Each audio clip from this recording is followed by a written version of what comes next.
राकेश भाई साहब, सबसे पहला सवाल कि 5,000 रुपए से शुरू की हुई जर्नी आज हजारों करोड़ तक पहुंची है।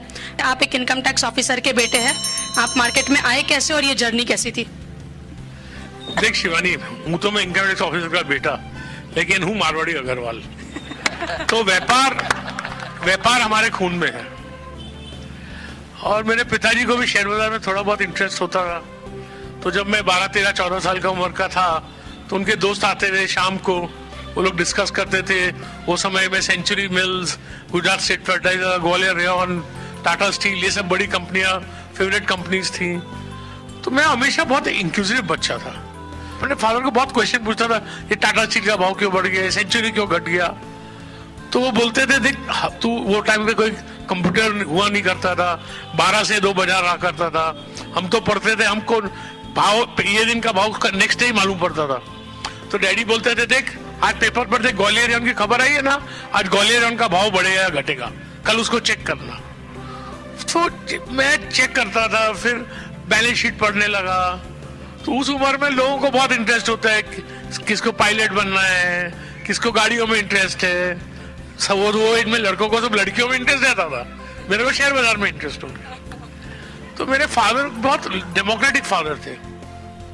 वो हमेशा ये बोलते थे कि भाई तेरे को जो करना है तू कर। ठीक है, मेरा एक बड़ा भाई था, उसको वो चार्ट अकाउंटेंट हो गया था। मेरे फादर वो प्रैक्टिस करता था, तो बोला मेरे एक बेटे को प्रैक्टिस कराना चाहता था, वो कर रहा है, अब तेरे को जो करना है वो कर। तो बीकॉम हुई, तो मैं बोला मैं तो जाता हूँ शेयर बाजार। तो बोले शेयर बाजार कल कड़का हो गया वहां पे तो क्या करेगा, कोई नौकरी भी नहीं देगा, पहले सीए कर। तो मैंने सीए किया। तो मेरे सीए हुए तो डैडी बोले, अरे तू अभी क्या करेगा? मैं बोला डैडी शेयर बाजार जाऊंगा। शेयर बाजार में क्या करेगा? मैं बोलूंगा इन्वेस्टमेंट करूंगा। तो बोले इन्वेस्ट करेगा तो ठीक है, लेकिन पैसा कहाँ है? मेरे सामने ऐसे नहीं करना, मैं ऐसे कर दूंगा। आप समझे ना? लेकिन उन्होंने कहा कि देख मेरे पास मुंबई में घर है, कुछ भी हुआ तो तू रह सकता है, तू पढ़ा लिखा चार्टेड अकाउंटेंट है, आप समझे ना, तो तेरे को नौकरी मिल जाएगी और बॉम्बे में घर रहे और नौकरी रहे तो कोई तकलीफ नहीं है।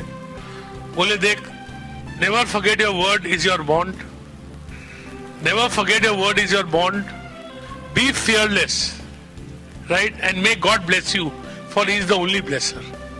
But one thing forget it, don't forget in life, you have my blessings but not any money from मी।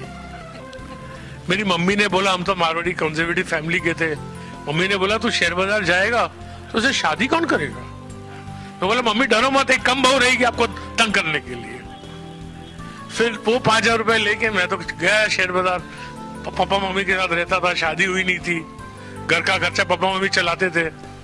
तो मेरा भाई प्रैक्टिसिंग चार्ट अकाउंटेंट था, तो उसने मुझे उनके 2-3 क्लाइंटों से इंट्रोड्यूस करा दिया। तो मैंने उनको कन्विंस कर दिया। उस जमाने में ब्याज 12-13% मिलता था। मैं बोला मैं 18% ब्याज दूंगा, मैं आप मुझे पैसा दीजिए। तो पहले एक लेडी ने दिया, वो बोले सिक्योरिटी में। बोला सिक्योरिटी में तो मैं हूं, मेरे पास और कुछ नहीं है। तो बोली ठीक है, मैं तुम्हें 2.5 लाख रुपया दूंगा, पहले 1.25 लाख रुपया ले, उसके शेयर ले, वो शेयर मुझे सिक्योरिटी में दे, फिर 1.25 लाख और दे। तो मैंने वैसे चालू किया। फिर एक ब्रदर के क्लाइंट ने 10 लाख रुपया दिया, और आप बिलीव नहीं करेंगे 1985 की बात है, मैंने एक साल में वो 12.5 लाख रुपए से करीब 30 लाख रुपए कमाए, और वो जमाने में 4 लाख रुपए टैक्स भरा। तो ये तो भगवान ने, मतलब पिताजी एंकरेज नहीं करते थे, भाई के क्लाइंट नहीं रहते थे, तो मेरे को तो ये सब पैसा वैसा मिलने वाला नहीं था। फिर शादी हुई, 2-3 साल मंदे थे। फिर बहुत कहानी है, ऐसा हुआ के शेयर लिए 25 रुपए में लिए थे मैंने, 65 का भाव हो गया 4 महीने में, 25 का 65।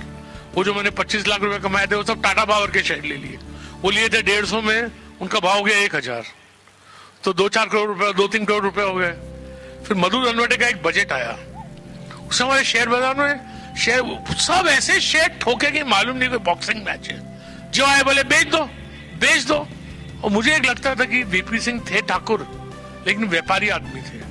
He was the man who first abolished estate duty in India, brought down the rates of tax to 60%. तो मुझे लगता था बजट खराब नहीं आएगा। तो मेरे पास जो 2.5-3 करोड़ रुपया था मैंने स्टेक में लगा दिया 1989 के बजट में। और आप बिलीव नहीं करें, बोलूं किसको। और मेरी शादी हुई तो मेरी वाइफ पैसे वाली फैमिली की थी, वो एसी रूम में रहती थी, गाड़ी थी, हमारे पास ना गाड़ी थी, हम तो बस में जाते थे। मेरी वाइफ ने मेरे को जिंदगी में आज तक एक ही चीज मांगी है, अपने रूम में एसी कब लगेगा। उस दिन समझिए जब बजट शाम को आता था, बाजार 6 से 9 रहता था, तो 6 बजे मेरी नेटवर्क 3 करोड़ थी और 9 बजे मेरी नेटवर्क 2 करोड़ 20 करोड़ थी। तो मैंने जाके बस एक ही चीज की, रेखा को घर पहुंचा रात को 2 बजे, सब डिस्कस वगैरह करके मैंने बोला रेखा अपना एसी आ गया। और फिर भगवान ने साथ दिया और हमने क्या किया, कभी गलत काम नहीं किया पैसा कमाने के लिए। हमारे डैडी क्या बोलते थे, ये शेयर बाजार है, यहाँ कोई बीवी के बांगड़ बेच के आता है, कोई बीवी को बेच के आता है, कभी किसकी हाई नहीं लेना चाहिए। तो वो दिन है और आज का दिन है, कभी मैं कोई शेयर को मैनिपुलेट करूं, इधर बेचूं उधर लूं, वो सब धंधे हमको आते ही नहीं, आप समझे ना। और ना करने हैं तो आते हैं, लेकिन करने ही नहीं है। तो भगवान ने आज भगवान के बहुत शुक्र क्या बोल सकते हैं कि I have far lesser wealth than people think, but far far far far far more than I need, because wealth also has a purpose. क्या करूंगा पैसे का, बच्चे को 200-500 करोड़ दे दूंगा, उसके बाद इससे मैं तो बहुत बार सोचता हूँ कि मरता हूं मैं कमाने के लिए, मजा मेरे जवानी और बहू करने वाले और बेटे और बेटी है। आप समझे ना। तो खुश हूं, करता वो हूं जो मैं चाहता हूं। The wealth allows me to do what I want and I live life by my terms and whatever success I have had, I think patience, hard work, taking defeat with a smile. मुझे बहुत बार नुकसान हुआ है, बहुत बार setback लगा है, मैंने बहुत बार शेयर बेचे पैसा नुकसानी भरने के लिए, लेकिन एक बार हो गया। See never be afraid to make a mistake, only make one you can afford so that you may live to make another. Because if you are afraid to make a mistake, you cannot take any decision. तो मुझे गलती होती है, मैंने company में पैसा लगा A to Z, मैं 150 करोड़ रुपया खोया उसमें, मैंने कभी उसके प्रमोटर से तेज बात नहीं की। मैंने बोला मैंने उसको परखने में गलती की। अपना डिसीजन के लिए अपने आप को ब्लेम करो, उससे सीखो और भूलो उसको।